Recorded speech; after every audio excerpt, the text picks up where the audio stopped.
வணக்கம் நண்பர்களே. இன்றைக்கி வீடியோக்குள்ளே நாங்கள் பார்க்க போகிறது, நாங்கள் வளர்க்கக்கூடிய பச்சைக்கிளியை வந்து ஒரு மாதத்துக்குள்ளே இருக்கக்கூடிய பச்சைக்கிளியை வந்து நாங்கள் எப்படி வந்து ஹேண்ட் ஃபீட் பண்ணலாம், எந்தெந்த டைமில் நம்ம ஹேண்ட் ஃபீட் பண்ணணும்னு சொல்லி வீடியோக்குள்ளே பார்ப்போம். இந்த வீடியோ யாருக்குன்னு பார்த்தீங்கன்னு சொன்னால், யூனஸ்ன்னு சொல்கிற ஒரு நண்பர்களாக கேட்டிருந்தார். நானும் உங்கள் சப்ஸ்கிரைபர் தான். 1 month பேபி அலெக்சாண்ட்ரியா பேரட் என்னென்ன ஃபுட் தரலாம், எப்படி தரலாம், டைமிங் சொல்லுங்கள் ப்ரோ ப்ளீஸ் என்று கமெண்ட் பண்ணியிருந்தார். அவருக்கான வீடியோ தான் இது. ஃபஸ்ட்டுக்கு வந்து நாங்கள் வந்து ஒரு பேர்ட்ஸை வந்து ஹேண்ட் ஃபீட் பண்ண போகிறோம்னு சொன்னால், அந்த பேர்ட்ஸுக்கு வந்து அந்த தாய் எந்தெந்த டைமில் ஃபுட் கொடுக்கும்னு எங்களுக்கு தெரியாது. அதுக்கு பசிக்கும் போதெல்லாம் நாங்கள் ஃபுட் கொடுக்கணும். ஒரு டைமில் நம்ம கொடுக்கலாம் போயிட்டுன்னு சொன்னால் அந்த பேர்ட்ஸ் வந்து டெத்தாக இருக்க நிறைய சான்ஸ் இருக்குது. அதனால் வந்து கண்டிப்பாக வந்து நீங்கள் ஹேண்ட் ஃபீட் பண்ண போகிறீங்கன்னா அந்த பேர்ட்ஸ் வந்து எப்போயுமே உங்கள் கண்ணுக்கு முன்னுக்கு இருக்கக்கூடிய மாதிரி பார்த்துக்கொள்ளுங்க. உங்களால் கவனிக்க முடியுமெண்டா மட்டும் நீங்கள் ஹேண்ட் ஃபீட் பண்ணுங்கள். அப்படி இல்லைன்னு சொன்னால் ஹேண்ட் ஃபீட் பண்ணுறதுக்கு நீங்கள் போகாதீங்க. முதலாக நீங்கள் பார்த்தீங்கன்னு சொன்னால், அது காலையில் வந்து வைக்கக்கூடிய சாப்பாடு 7 மணிக்கு முன்னுக்கு வைக்கணும். 7 மணிக்கு வச்சாலும் ஓகே தான்.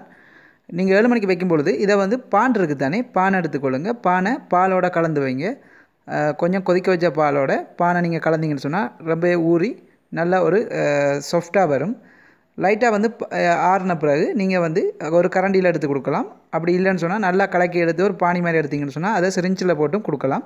இப்படி கொடுக்கலாம். அடுத்தது வந்து பாலில் வந்து சீனி போடக்கூடாது. சீனி போட்டிங்கன்னு சொன்னால் பேர்ட்ஸுக்கு வந்து நிறைய வருத்தங்கள் வரக்கு சான்ஸ் இருக்குது. அதே மாதிரி ஃபெதர்ஸில் பிரச்சனைகள் நிறைய வரும். அதனால் வந்து பாலுக்கு வந்து சீனி போட்டுறாதீங்க. அடுத்தது வந்து 7 மணிக்கு இந்த சாப்பாடு கொடுத்து முடிச்சிட்டிங்கன்னு சொன்னால் அதுக்கு பிறகு 12 மணிக்கு அடுத்த சாப்பாடு. அது 12 மணிக்கு கொடுக்கக்கூடிய சாப்பாடை வந்து பார்த்திங்கன்னு சொன்னால், நாங்கள் பழங்கள் வந்து கட்டாயம் வந்து பேர்ட்ஸுக்கு கொடுக்கணும்.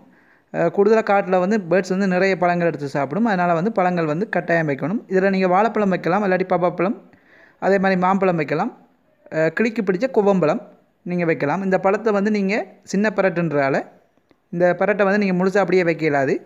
எடுத்து நல்லா இதையும் வந்து ஒரு பானி மாதிரி ஆக்கி போட்டு ஒரு ஜொக்கில் போட்டு அடிச்சிங்கன்னு சொன்னால் ஜூஸ் மாதிரியும் இல்லாமல் ஓரளவுக்கு கொஞ்சம் திக்னஸாக இருக்கக்கூடிய மாதிரி எடுத்து அதை ஒரு கரண்டியில் வச்சு நீங்கள் கொடுங்க. ரொம்ப அழகாக சாப்பிடும். ஃபஸ்ட் டைம் நீங்கள் கொடுக்கும்போது சாப்பிடாது, அதுக்கு ஃபுட்டுன்னு தெரியாது. 2-3 தடவை கொடுத்துட்டீங்கன்னு சொன்னால் அது சாப்பிடும்.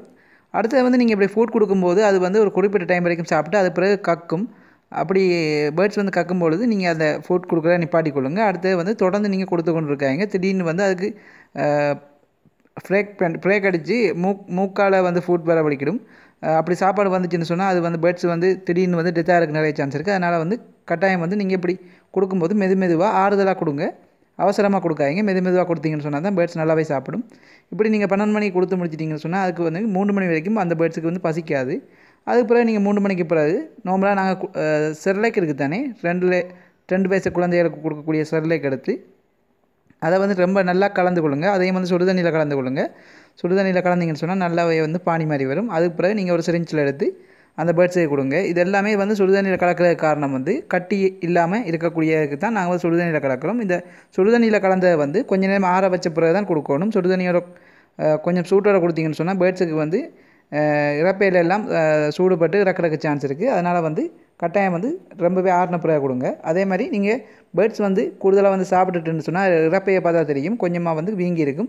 அப்படி இருக்கும்பொழுது சாப்பாடை நிறுத்தி கொள்ளுங்க. ஏன்னு சொன்னால் சில பறவைகள் கூடுதலாக வந்து சாப்பிட்டு கொண்டே இருக்கும். சாப்பிட்றதும் வந்து அதிகமான சாப்பிட்றதும் வந்து அந்த பேர்ட்ஸுக்கு பிரச்சனையாக தான் போகும். அதனால் அதையும் வந்து ஓரளவுக்கு பார்த்துக்கொள்ளுங்க.